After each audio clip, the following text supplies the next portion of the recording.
All right, final chapter for this week. Here we go.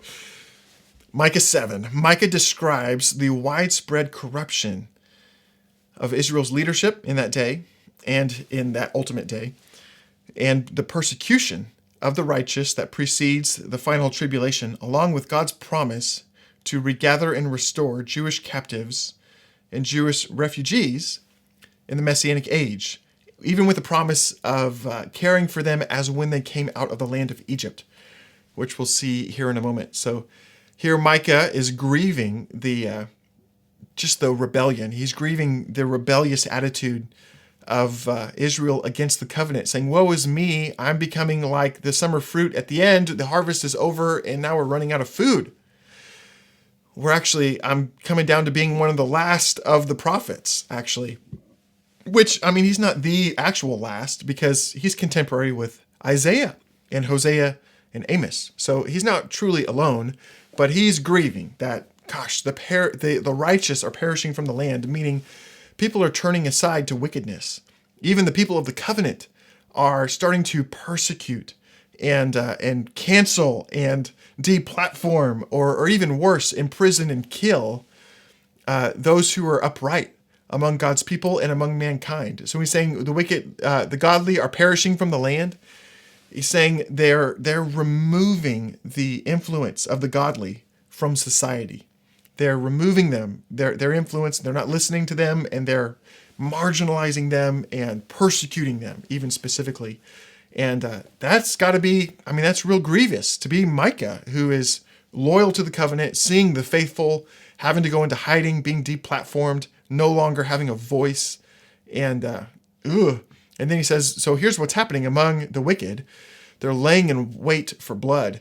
Each hunts the other with a net. Their hands are on what is evil, to do it well. And this is interesting. Their hands are on what is evil. I think you could argue that this represents just wicked corruption, wicked deeds, but on what is evil, they do it well. I think that even may have to do with the persecution. I think it may even have to do with the persecution. But either way, they are optimizing. They're dedicating energy to optimize wickedness and sin. It's really what he's getting after. But their hands are on what is evil could even mean even the wicked confederation whose hands are set to destroy and invade, the people of Israel. I may be a reference to that too. I don't exactly know the full scope of what he's referring to. Most commentators are saying he's focusing on the wickedness among the people of Israel. But if he's talking about the wicked nations, there could be more to it as well. All right, and the prince and the judge are asking for bribes, and the great man, meaning they're exalting the role models in their midst are people who just utter the evil desires of their hearts. Gosh, I can think of that happening today in quite a many ways, where the people who are called great in society are just uttering nonsense that is so anti the covenant of God or righteousness in any way. Anyway, thus they weave it together. The best of them is like a briar. The most upright among them are a thorn or thorn hedge, meaning there's like this instant harm and entanglement that they cause.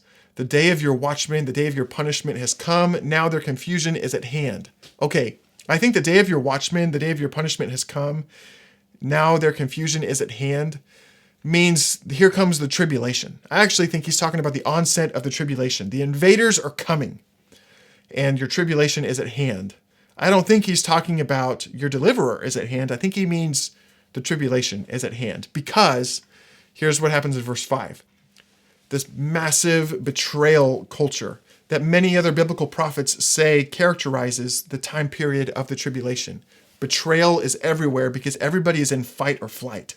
Everybody is breaking down because of the weight of the pressure of the tribulation.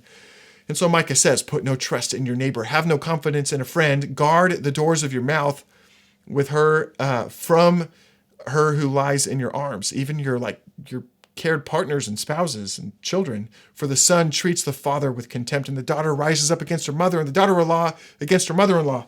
A man's enemies are the men of his own house. It's just this widespread civil breakdown, social breakdown, It's horrible what happens in the tribulation. And he's not even getting into all the pressure and horrors of the tribulation as much as other authors do. He's just honing in on people are going to be so dysregulated and under so much pressure that there's so much betrayal that starts to happen. And look here. That's why I think the day of your watchmen and your punishment and confusion is really talking about the tribulation.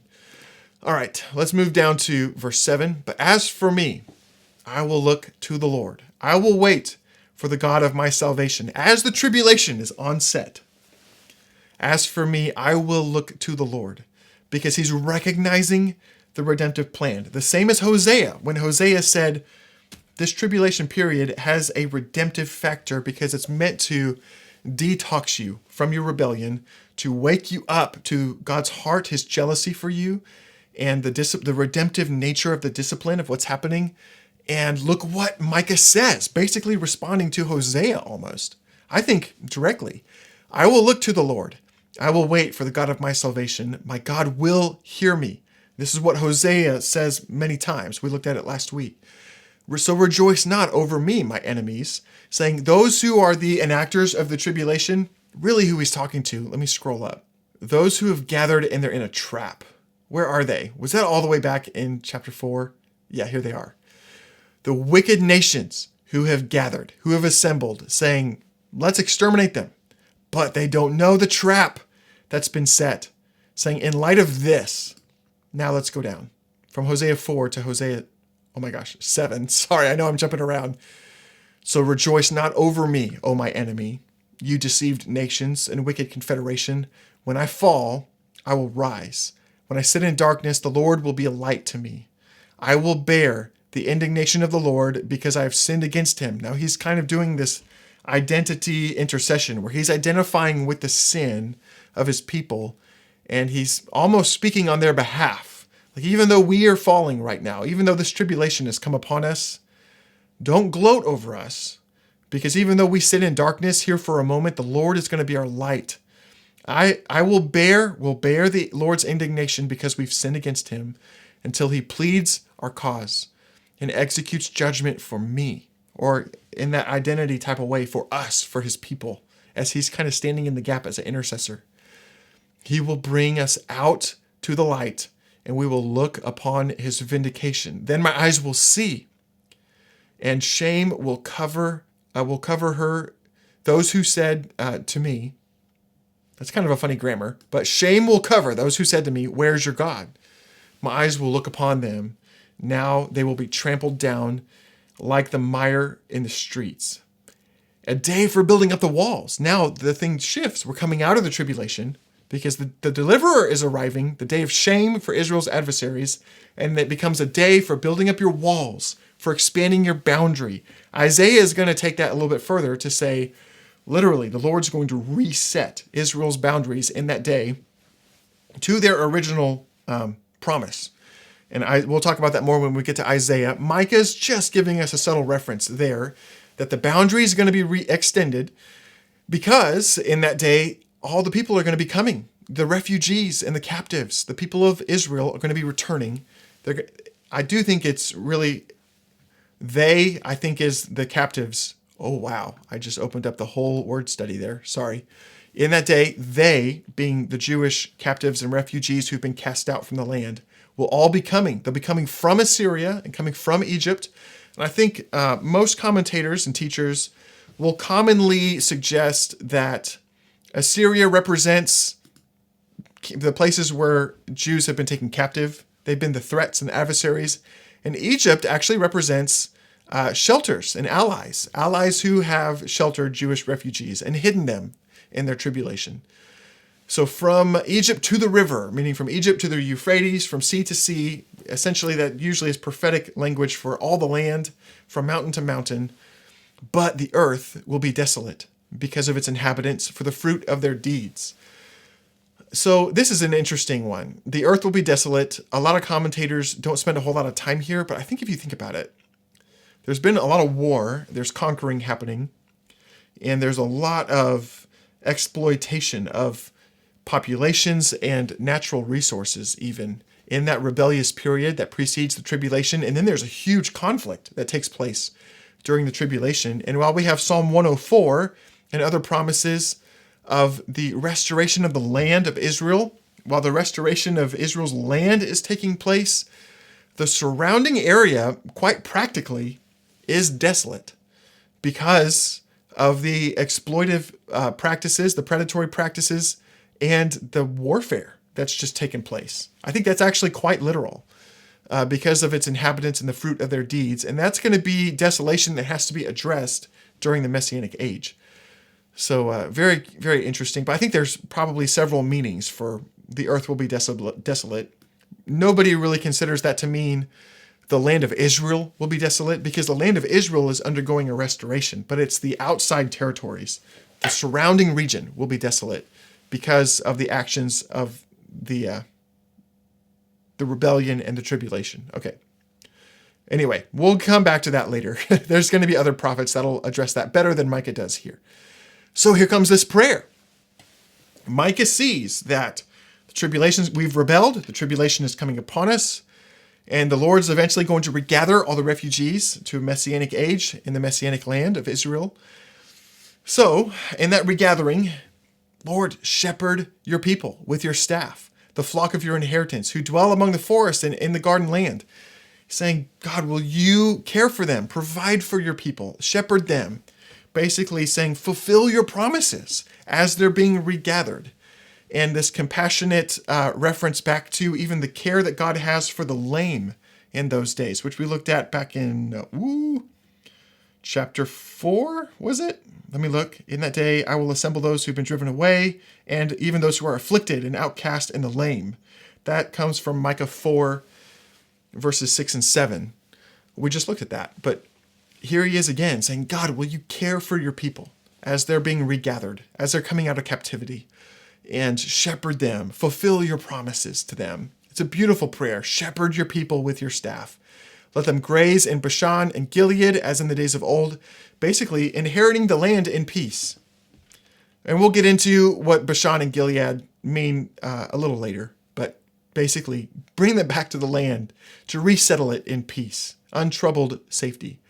As in the days, so here's the Lord's response. This is so cool. Here's the Lord's response to Micah's prayer. As in the days when you came out of Egypt, I will show them marvelous things. How awesome that he's going to care for them. He's going to provide for them miraculously, as when they came out of the land of Egypt. What an incredible promise. The rest of the nations will see the defeat of Israel's adversaries and this great restoration that's taking place. They'll be ashamed of all their might. The glory of what the Messiah establishes will be so glorious that it puts everything else that's ever come to shame.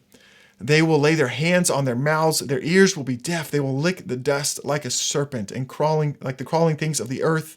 They will come trembling out of their strongholds.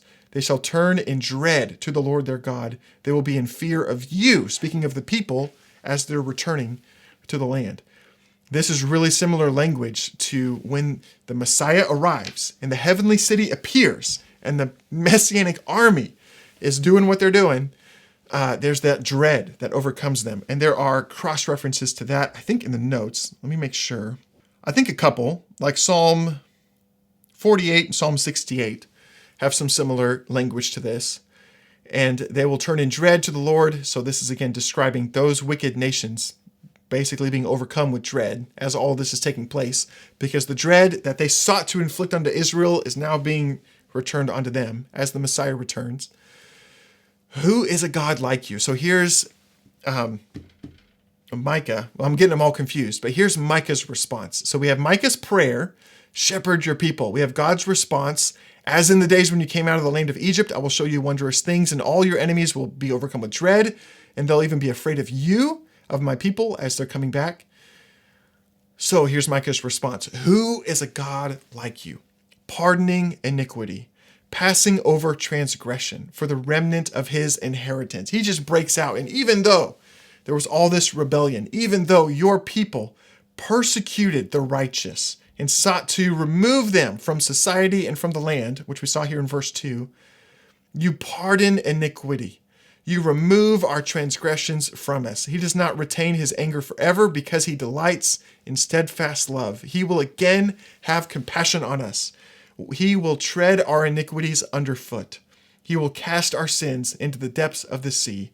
You will show faithfulness to Jacob and steadfast love to Abraham, as you have sworn to our fathers from the days of old, going all the way back to what we looked at in weeks 1 and 2, those first couple of videos. You can go back and see those early promises to Abraham, Isaac, and Jacob, and Moses, and David. How awesome.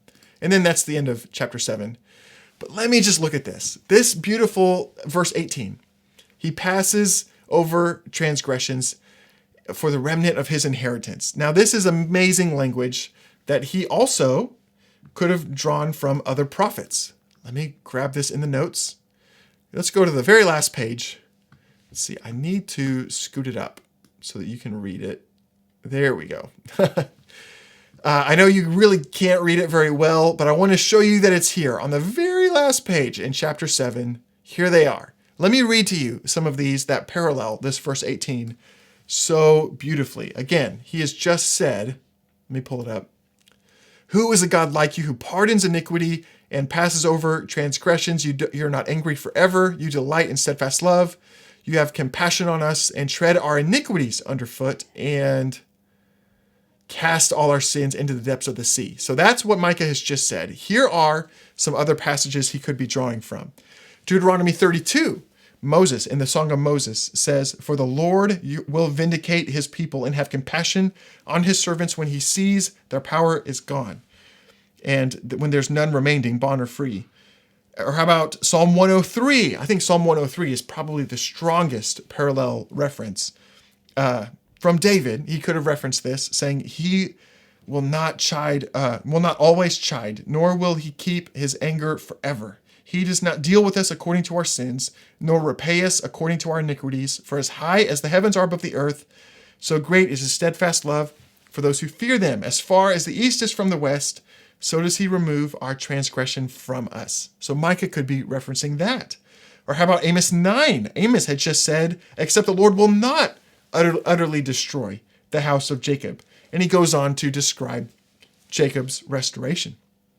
Or how about Hosea chapter 1? Hosea said, "Yet the number of the children of Israel shall be like the sand of the sea, which cannot be measured or numbered.